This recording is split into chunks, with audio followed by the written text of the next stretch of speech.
नमस्कार। चीनी उद्योग गन्ना विकास विभाग के फेसबुक लाइव प्रोग्राम पे आप सभी कृषक भाइयों का बहुत बहुत स्वागत और अभिनंदन है। मैं आपके सम्मुख डॉक्टर सुजीत प्रताप सिंह पुनः आपका स्वागत करते हुए आज नए विषय पे चर्चा करेंगे। चूंकि आज का विषय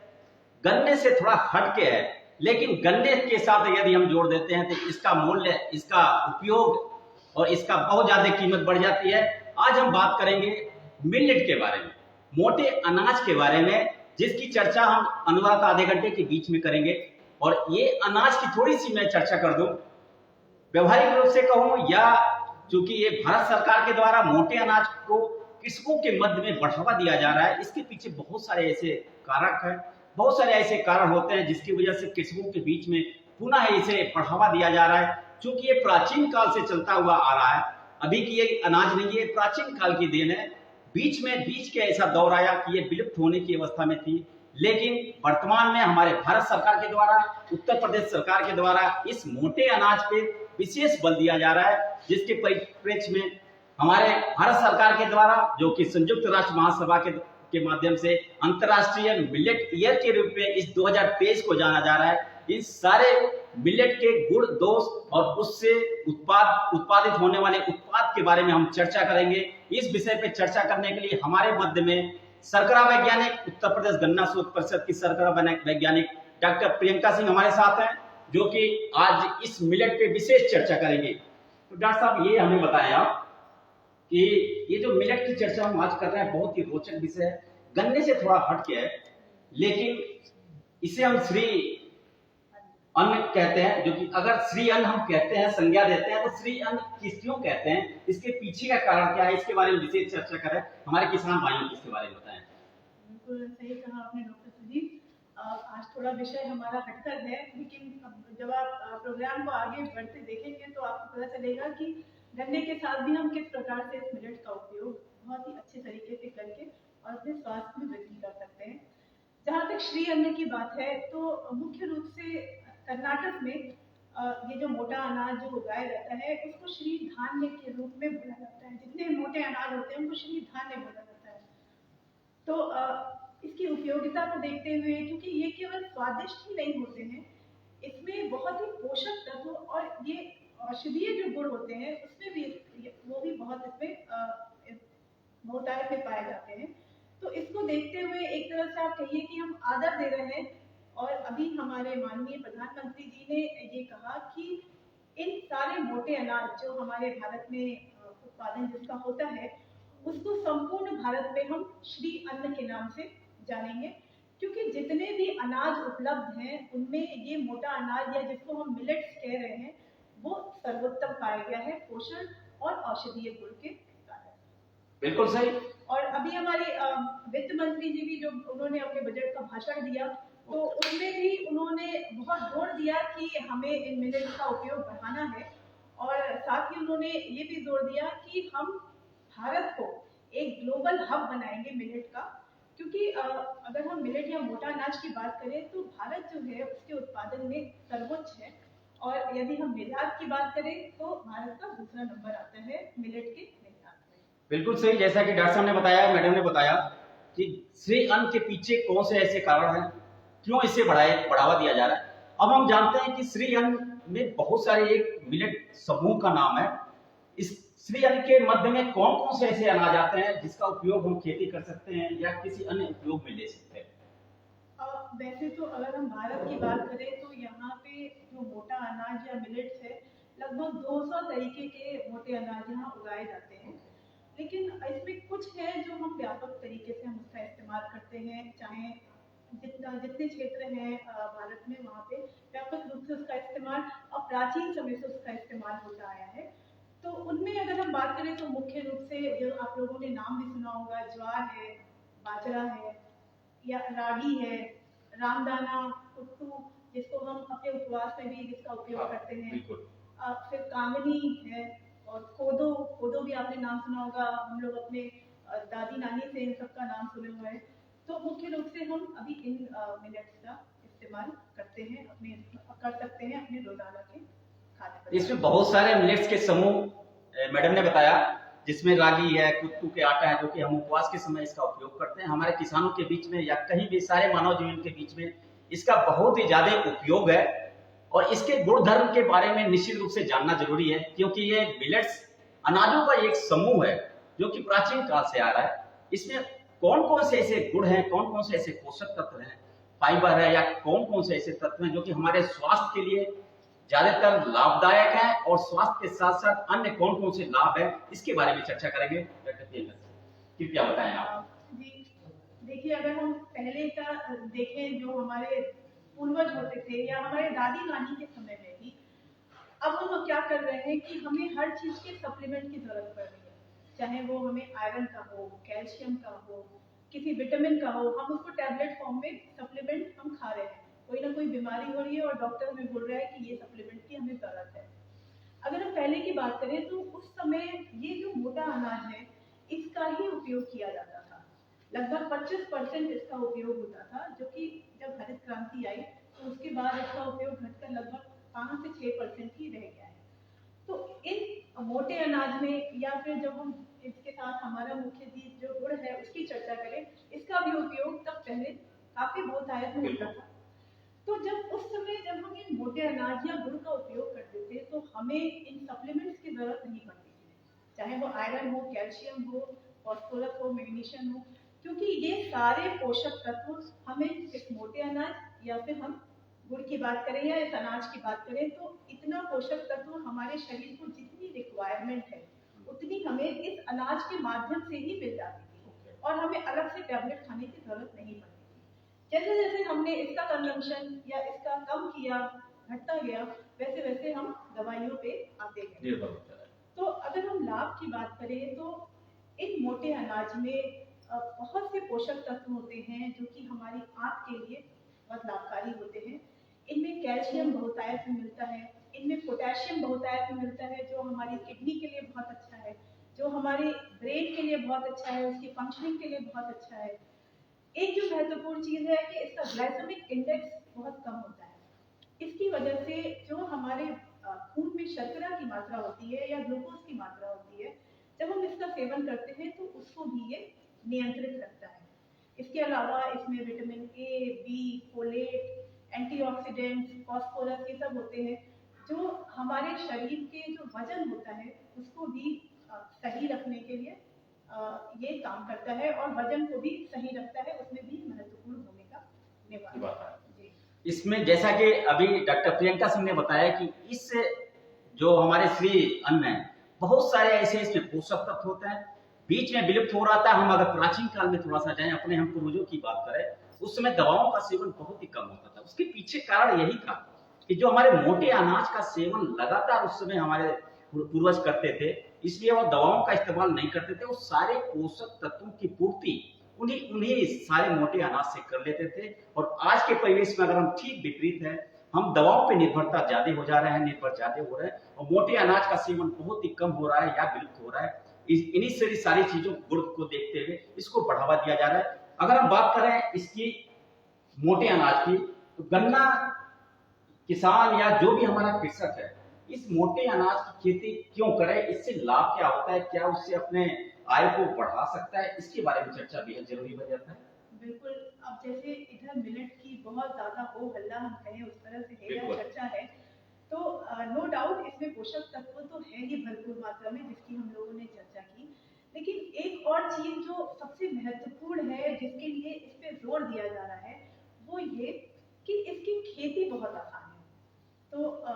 किस तरह से आसान है, जैसे अब हम देख रहे हैं कि हमारी जो प्राकृतिक संपदा है, चाहे वो जल हो जो सबसे ज्यादा आवश्यक होता है किसी भी अनाज या किसी भी क्रॉप की खेती के लिए, तो अब जब हम मोटे अनाज की बात करते हैं तो इसमें पानी की आवश्यकता काफी कम हो जाती है। अगर हम धान या गेहूं से उसकी तुलना करें तो, अगर हम धान से ही तुलना करें तो लगभग 70% कम पानी लगता है मोटे अनाज की खेती में धान से। इसके अलावा जो अब धीरे धीरे तापमान बढ़ता है, ये भी एक बहुत समस्या है हमारी खेती के लिए, जैसा कि आप जानते हैं। तो ये जो मोटा अनाज है उसमें अधिक तापमान सहने की क्षमता होती है। साथ ही आप इनको बाढ़ वाले क्षेत्र में या अगर सूखा क्षेत्र है तो वहाँ भी इनकी खेती बड़ी आसानी से करी जा सकती है। ये इतना महत्व रखता है। और इसके अलावा जब हम रोग कीट जो आपका सब्जेक्ट है बिल्कुल। तो उसकी अगर हम बात करें तो ये जो मोटा अनाज है उसमें रोग और कीट इनका आपतन काफी कम होता है। इतना ज्यादा रोग कीट भी नहीं लगता है। जो ऊर्जा चाहिए होती है इसको पकाने के लिए, यदि हम गेहूं से उसकी तुलना करें, गेहूं के जो उत्पाद हम पकाते हैं या फिर जब हम मोटा अनाज इस्तेमाल करते हैं तो ऊर्जा भी लगभग आधी हो जाती है। और जो इसके बीज होते हैं, इनके बीज को हम काफी समय तक, लगभग 1 साल तक बिना किसी डैमेज के उसको हम संरक्षित कर सकते हैं आगे उगाने के लिए। तो सबसे महत्वपूर्ण चीज है जो अब आजकल जो क्लाइमेटिक कंडीशन आप देख रहे हैं कैसे बदल रहे हैं, पानी की कमी हो रही है, तापमान बढ़ रहा है, तो इन सब स्थितियों को देखते हुए हमें इन अनाज को जरूर लगाना चाहिए। क्योंकि इसमें एक और चीज है कि जो पोषक तत्व होते हैं, बाकी हम जो अनाज लगा के जो फसल हम उगाते हैं उसमें हमें पोषक तत्वों की या न्यूट्रिएंट्स की जरूरत होती है, जबकि ये जितने भी मोटे अनाज हैं इसमें पोषक तत्वों की जरूरत लगभग ना के बराबर होती है। तो आपको पानी भी कम चाहिए होता है, अधिक तापमान में भी आप लगा सकते हैं, और पोषक तत्वों की कम से कम इस्तेमाल होता है जो कि हमारे मिट्टी के लिए आगे अच्छा होता है। जैसा कि मैडम ने बताया कि इसको अगर हम खेती करते हैं तो वर्तमान अवस्था में, वर्तमान परिवेश में बहुत सारे ऐसे फसल है उसमें पानी की मात्रा की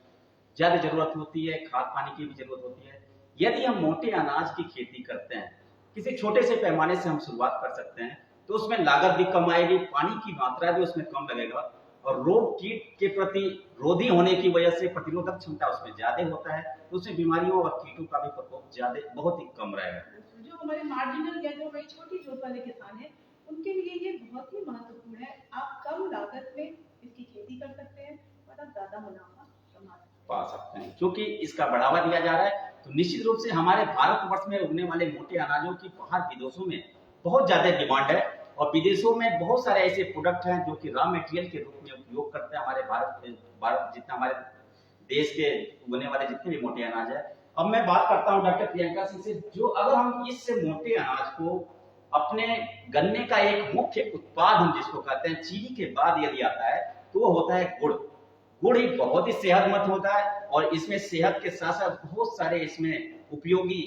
गुण होते हैं, जिसके कारण हमारे किसानों के बीच में मीठा और स्वीट के नाम से जाना जाता है। इसके साथ यदि हम मोटे अनाज को सम्मिलित कर देते हैं, मिला दें, तो वो क्या ऐसा संभव है या कुछ ऐसे मूल्य संवर्धन करके इसको कुछ नई चीज दे सकते हैं? बिल्कुल, इसी पे हमारा ये विषय है आज कि इसकी क्या संभावना है। तो यहाँ पे आप देख ही सकते हैं, अभी आगे हम बताएंगे भी। जैसे क्या होता है कि अभी इतना हो रहा तो है मिलेट्स का, लेकिन अभी भी उतना ये इस्तेमाल नहीं हो रहा है, काफी सीमित है इसका इस्तेमाल। कई कारण है उसके, इसके बनाने में समस्या होती है लोगों को, और भी कई कारण है। उसमें एक ये कारण है कि लोग को ये अवेयरनेस नहीं है कि हम किस प्रकार से इसका उपयोग कर सकते हैं, या किस तरह से हम अन्य पदार्थ के साथ वैल्यू एडिशन करके इसका उपयोग कर सकते हैं। तो इसमें हमारा ये जो आज का विषय है ये गुड़। तो अगर हम वैल्यू एडिशन की बात करें इन मोटे अनाज के साथ, तो गुड़ एक बहुत ही अच्छा उत्पाद साबित हो सकता है। और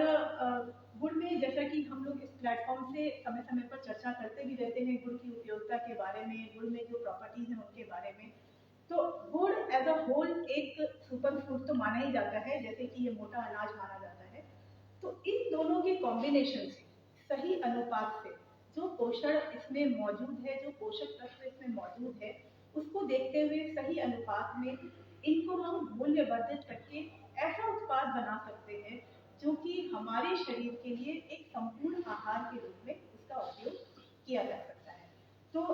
ये गुड़ और ये दोनों ही एक तरह से न्यूट्रास्यूटिकल और फंक्शनल फूड है। इसका अर्थ ये है कि ये पोषण तो हमारे शरीर को देता ही है, साथ ही ये औषधि के रूप में भी उपयोग होता है हमारे शरीर के लिए। तो इन मोटे अनाज और गुड़, इन दोनों को कंबाइन करके हम इस प्रकार के उत्पाद बना सकते हैं जो हमारे शरीर को पोषण देने के साथ साथ हमारे सर से लेकर पैर तक जितने अंग हैं उनसे संबंधित जो भी परेशानियां या जो भी बीमारियां होती हैं उसको भी क्योर करने के लिए ये काम कर सकता है। और सबसे बड़ी बात कि ये दोनों चीज मिला के अगर हम उत्पाद बनाते हैं तो इनमें जो पोषण मौजूद है उससे हम अपने शरीर की प्रतिरोधक क्षमता भी कई गुना बढ़ा सकते हैं। जैसा कि मैडम डॉक्टर प्रियंका सिंह ने बताया कि इसमें अगर गुड़ के साथ हम ऐड कर देते हैं विभिन्न तकनीकों के माध्यम से, तो इसकी वैल्यू और ज्यादा बढ़ जाती है। मोटे अनाज में तो खुद में खुद बहुत सारे ऐसे पोषक तत्व होते हैं, गुड़ में बहुत सारे पोषक तत्व होते हैं। अगर किसान भाई दोनों को ऐड कर दे, जाहिर सी बात है कि एकदम उसमें सही कह रहे हैं आप कि गुड़ अपने आप में ही एक बहुत ही बढ़िया उत्पाद है पोषण के हिसाब से, और जब हम इसके साथ मिला देते हैं तो गुड़ का भी महत्व कई गुना और बढ़ जाता है। बहुत ही अच्छी चीज है। किसान भाई गुड़ का उत्पादन लगातार कर रहा है अपने सेहत के लिए, अपने परिवार की सेहत के लिए, देश की सेहत के लिए। अगर उसके साथ साथ सवर्ती फसल लेके इस मोटे अनाज को अगर उसमें ऐड कर देता है तो निश्चित रूप से अपने स्वास्थ्य को अच्छा करेगा, अपने देश को के स्वास्थ्य को अच्छा करेगा। निश्चित रूप से छोटे पैमाने से शुरुआत करनी चाहिए। अगर हम बात करते हैं मैडम की, अगर इस मोटे अनाज को गन्ने का किसान अगर यूज करना, प्रयोग करना चाहे, उसको उगाना चाहे, क्या ये संभावना बनती है कि गन्ने के साथ इसको हम कुछ अलग प्रारूप के साथ हम खेती कर सके? देखिए, इसको अगर आपको उगाना है तो आप जैसे मानसून का ऑनसेट होता है तो उस समय हम इसको लगा सकते हैं, और जो छोटे टाइम का क्रॉप है इनमें से उसको हम इस्तेमाल कर सकते हैं। बेसिकली इंटर क्रॉप के रूप में नहीं, लेकिन एक सीक्वेंशियल क्रॉप के रूप में। जैसे हमने इसे लगाया और इसकी फसल ले ली, और उसके पश्चात हम शरदकालीन या बसंतकालीन गन्ने की बुआई आगे कर सकते हैं। तो हमें एक मोटा अनाज भी हम अपनी पसंद से कोई एक लगा सकते हैं, और उसके पश्चात हम गन्ने की खेती करके उसके बाद शरदकालीन गन्ने की बुआई कर सकते हैं, या फिर आगे चल के बसंतकालीन गन्ने की बुआई कर सकते हैं। बिल्कुल, इसकी संभावना नगण्य नहीं है। प्रयास निश्चित करेंगे तो आवश्यकता ही जननी होती है आविष्कार की। और हम गन्ने के साथ अभी सहफसली की बात कर रहे हैं। बहुत सारे ऐसे सहफसली हैं जिसकी चर्चा हमने विगत कई फेसबुक लाइव प्रोग्राम के माध्यम से किया है। क्योंकि ये नया विषय है, इस पे बहुत सारे ऐसे शोध आयामों को अभी देना बाकी है,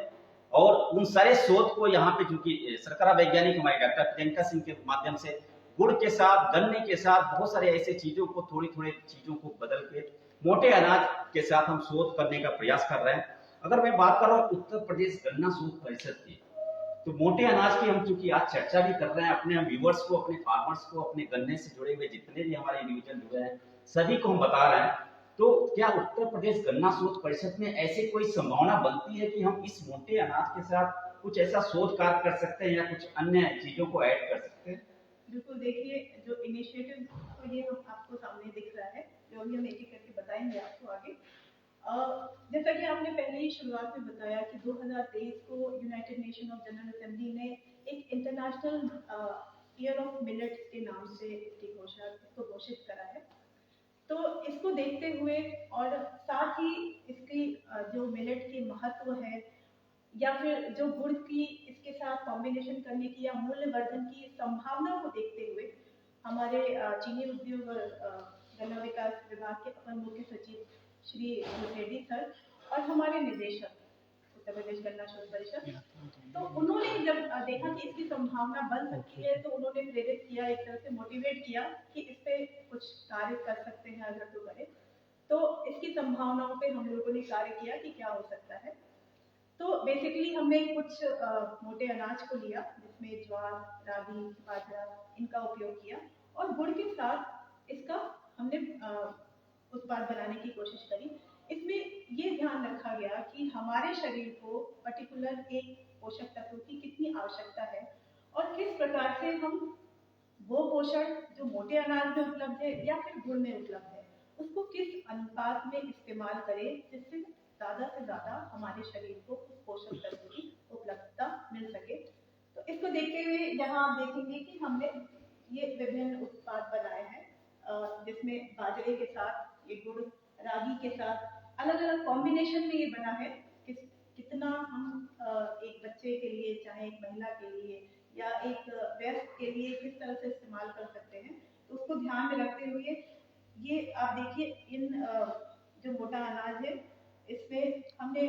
कुछ उत्पाद में ये खड़े मोटे अनाज का भी उपयोग करा है, और कुछ में ये रागी, ज्वार,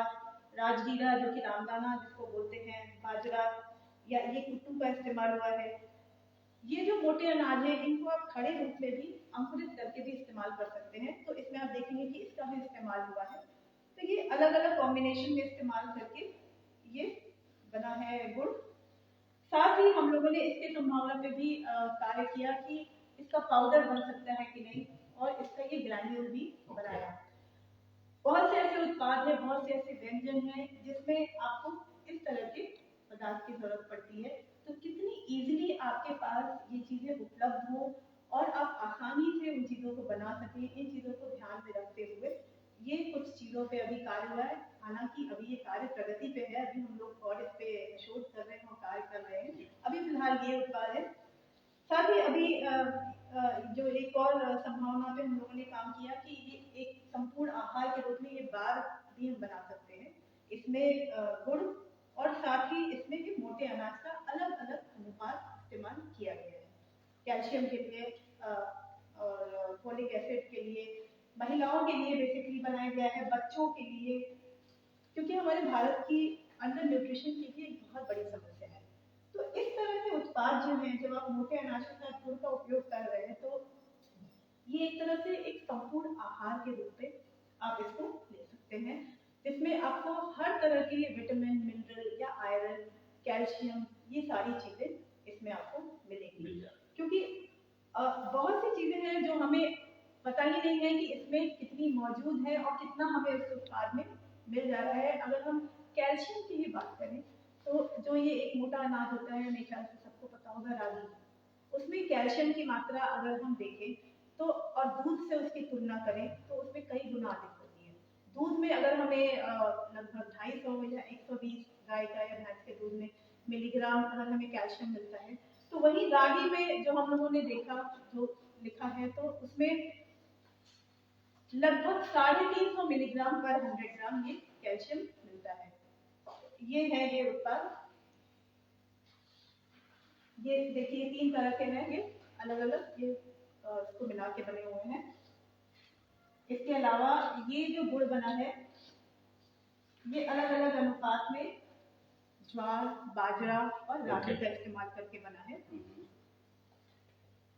ये बेसिकली जो है आप अंडर न्यूट्रिशन के लिए इस्तेमाल कर सकते हैं, क्योंकि ये सब प्रोडक्ट जो है बहुत ही कॉस्ट इफेक्टिव भी है। इसमें पैसा कम है और इसमें पोषण कई गुना अधिक आपको मिलता है, चाहे आप किसी भी प्रकार के विटामिन, मिनरल या आयरन या कैल्शियम की बात करें तो बेसिकली हमारे गुड़ में विभिन्न प्रकार के एंटीऑक्सीडेंट होते हैं, फॉलिक्स होते हैं, फिनोलिक्स होते हैं, साथ ही अमीनो एसिड होते हैं। और जहां हमने ये मोटे अनाज की बात करी उसमें भरपूर मात्रा में कैल्शियम, पोटेशियम, फास्फोरस और आयरन होता है। तो जब हम इन दोनों को एक साथ मिला दे रहे हैं तो आप खुद ही देखिए कि एक किस तरह से एक संपूर्ण आहार हम इसको तैयार कर सकते हैं गुड़ और मोटे अनाज के कॉम्बिनेशन से। बहुत ही, जैसा कि डॉक्टर प्रियंका सिंह ने बताया कि हम गुड़ के साथ इस मोटे अनाज को अगर हम मिक्स कर देते हैं, ऐड कर देते हैं, उसकी जो गुणवत्ता है, उसकी पोषक तत्वों की मात्रा है, बिल्कुल दोगुना हो जाती है। दोगुनी कहने का तात्पर्य मेरा यह है, गुड़ का अपनी वैल्यू है, मोटे अनाज की अपनी वैल्यू है, दोनों को ऐड कर दिया तो उसका पोषक तत्व की वैल्यू ज्यादा हो जाती है। यदि बच्चा उसको खाता है तो संपूर्ण आहार के साथ खाएगा, यदि कोई महिला खाती है संपूर्ण आहार के साथ, जो भी किसी भी तरह की न्यूट्रिएंट की कमी होती है, तो इस गुड़ के साथ, जो कि मोटे अनाज के साथ मिश्रित करके बनाई गई है, उस आहार के साथ अपने पोषक तत्वों की पूर्ति कर सकती है। इस तरह से हमारे उत्तर प्रदेश गन्ना शोध परिषद में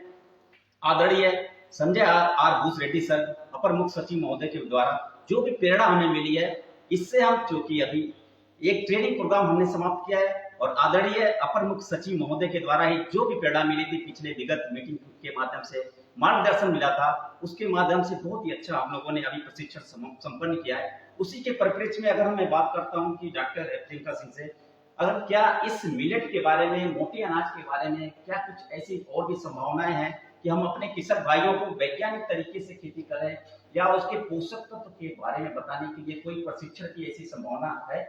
बिल्कुल। इसके पहले मैं ये भी बता दूं कि ये तो हमने गुड़ बनाया, इसके अलावा जैसे ये हमने ये पाउडर का या ये ग्रैन्यूल है या ये गुड़ है, इसको आप अपने रोजाना की जो आपका भोजन है उसमें भी आप इसको ऐड करके अलग अलग तरीके से, चाहे आपका वो दलिया खा रहे हैं आप सुबह ब्रेकफास्ट में, या फिर आप रात में रोटी खा रहे हैं या चीला खा रहे हैं, केक बना रहे हैं, पुडिंग बना रहे हैं, या आजकल के जो युवा हैं वो जो जिम जाते हैं उन ज़्यादातर आपने सुना होगा प्रोटीन शेक पीते हैं, स्मूदी पीते हैं, तो उसमें ज़्यादातर क्या होता है, गेहूं या चावल का इस्तेमाल होता है। इसको आप इस मोटे अनाज से रिप्लेस करके और उसमें ये गुड़ का उपयोग करके आप बहुत ही पोषक वाला प्रोटीन शेक या स्मूदी, या अगर हम बच्चों की बात करें तो जो छोटे बच्चे होते हैं उनका आपको देखा होगा कि रेडी टू ईट वो उनका खाना मिलता है जिसको बोल के हम खिला देते हैं, उसमें भी ज़्यादातर जो है वो चावल या गेहूं का इस्तेमाल होता है। तो बेसिकली ये है कि हम चावल और गेहूं इसको रिप्लेस करके जो हमारा रोजाना का जो हमारा कंजम्पशन है इस मोटे अनाज से, या जो भी हम मीठी चीज इन चीजों से बनी चीज खाते हैं उसको हम मोटे अनाज से रिप्लेस करके और उसमें इस गुड़ का मिश्रण करके कई गुना अधिक हम पोषण अपने शरीर को दे सकते हैं, कई गुना अधिक हम अपनी प्रतिरोधक क्षमता अपने शरीर की बढ़ा सकते हैं। तो अभी हम इस पे हम लोगों ने काम करा है, कुछ चीजें हमने इस बार डेवलप भी करा है, आगे हम इसकी ट्रेनिंग भी प्लान करेंगे हमारे निदेशक महोदय और उनके प्रेरणा से, उनके परमिशन से, और हम विभिन्न प्रकार के जो प्रोडक्ट हैं किस प्रकार से हम अलग अलग प्रकार के गुड़ बना सकते हैं, चाहे वो ग्रैन्यूल हो चाहे पाउडर हो, या ये अलग अलग अनुपात की जो मिलेट्स के साथ कॉम्बिनेशन, कौन से ऐसे मिलेट्स हैं जिसका हम सही कॉम्बिनेशन कर सकते हैं, क्योंकि देखिए स्वाद भी बहुत ज़रूरी है पोषण के साथ साथ। तो किस मिलेट का हम किस अनुपात में उपयोग करें कि हमें ज़्यादा से ज़्यादा पोषण भी मिले, उसका स्वाद भी बना रहे, और किस तापमान पे हम उसको मिक्स करें, कौन सी वैज्ञानिक विधि है कि जो भी पोषक तत्व इसमें मौजूद है वो आखिरी जो उत्पाद या आखिरी ये जो प्रोडक्ट बन रहा है उसमें वो पोषण बना रहे, तो उसको किस प्रकार से वैज्ञानिक ढंग से इसका हम बना सकते हैं, उसकी हम ट्रेनिंग आगे प्लान करेंगे और ये ट्रेनिंग हम आगे देंगे। और इसके अलावा बहुत से और भी प्रोडक्ट्स हैं जो अभी आगे हमारे प्रगति पे है, इस पे काम चल रहा है, जो रेडी टू ईट मिक्सेस हैं जो गुड़ के साथ हम इस मोटे अनाज को बनाएंगे, जिसमें सीधे आप जो जैसे मैंने चीला की बात की या मैंने दलिया की बात की या और दूसरे प्रोडक्ट्स की बात की, आप सीधे इसका इस्तेमाल जो है किस तरह से गुड़ के साथ इस मोटे अनाज को मिला के और अपने डेली के भोजन में किस प्रकार से रिप्लेस कर सकते हैं बाकी भोज्य पदार्थों से, चावल से या गेहूं से, उसका हम लोग काम करेंगे उस पर, और आगे उसकी हम ट्रेनिंग भी प्लान करेंगे जैसे हमें उन्नति मिलेगी। बहुत ही अच्छी जानकारी जो कि अभी हम लोगों ने इस समय दौरान डॉक्टर प्रियंका सिंह के माध्यम से जाना, मोटे अनाज के क्या क्या फायदे होते हैं। अगर इसको हम ऐड कर देते हैं गुड़ के साथ या केवल अकेले मोटे अनाज को हम भिगो के खाते हैं या किसी अन्य उत्पाद बना के खाते हैं, तो दिन प्रतिदिन की जो आवश्यक पोषक तत्वों की आपूर्ति हमारे शरीर को होनी चाहिए, रोग प्रतिरोधक बढ़ाने की क्षमता होनी चाहिए, वो सारे उस मोटे अनाज के सेवन से हम कर सकते हैं, अपनी बीमारियों को भी भगा सकते हैं, हटा सकते हैं। बहुत सारी ऐसी खूबियां हैं मोटे अनाज में। मुझे लगता है इस दौरान सारी चर्चाओं को हमने समेकित किया डॉक्टर प्रियंका सिंह ने। जैसा कि हम लोग टेक से भी बोलते हैं, टेक्नोलॉजी से भी बोलते हैं, या जो मोबाइल है उसके इस्तेमाल में हम रोज अब बिना मोबाइल के नहीं रह सकते हैं, मोबाइल से भी उसको बोलते हैं। तो उसी प्रकार से अब इस मिलेट्स की उपयोगिता या जो गुड़ है या इन दोनों का कॉम्बिनेशन या मूल संवर्धन है उसको देखते हुए जरूरी है कि हम इन पदार्थों के भी सेवी हो जाएं, मतलब कि जो रोज का हमारा भोजन है उसमें हम कोशिश करें कि ज्यादा से ज्यादा इन चीजों का उपयोग जरूर हो, जो हमारे पूरे शरीर की प्रतिरोधक क्षमता को बहुत अच्छा करेगा, कई गुना बढ़ाएगा और बीमारी होने की संभावना लगभग नगण्य हो जाएगी। बिल्कुल, जाते जाते बहुत ही रोचक चीज इन्होंने बताया कि जैसे हम मोबाइल की आदत अपने खुद को कर लेते हैं, बिना मोबाइल के हम अलग नहीं हो सकते। कुछ ऐसी आदत को हम अपने अंदर विकास करें, डेवलप करें कि जो रोज का प्रतिदिन की मेरी आदत में है, चाहे रोज हम पानी पीते हैं या कोई ऐसा गेम करते हैं, उस आदत में अपने मोटे अनाज को अगर लेके चलते हैं, सुबह सुबह सेवन करते हैं, तो बहुत सारे ऐसे बीमारी है, आपकी जो आवश्यक पोषक तत्वों की पूर्ति संभावना लगातार अपने आप स्वतः होती जाएगी। तो हमारी गुड़ भी है उसके साथ, तो इसके साथ हाँ, तो गुड़ के साथ भी आदत बनाएं और गुड़ के साथ हम मोटे अनाज को मिश्रित करके अपने आदत में ढाल दें, तो निश्चित रूप से बहुत सारे ऐसे आपके स्वास्थ्य सही होंगे और स्वास्थ्य के साथ यदि किसान भाई छोटे पैमाने पे यदि खेती करके इसको देखता है तो इसके आय के अर्जन भी कर सकता है और अतिरिक्त आय भी का अर्जन कर सकता है। तो हमने इस टाइम दौरान हमने समय के दौरान डॉक्टर प्रियंका सिंह बेहद ही रोचक और आवश्यक और जरूरी जानकारियां अर्जित की है। किसान भाइयों को निश्चित रूप से एक नए विषय के साथ लगा होगा, एक नए विषय की चर्चा निश्चित किसान भाइयों को रोचक होगा, उनके जानकारी के लिए बेहतर जरूरी होगा इस सारी चीजों को। अब चूंकि चर्चाएं हमारे समाप्त हो रही है, अगले शनिवार को पुनः आपके बीच में रूबरू होंगे। तब तक के लिए नमस्कार।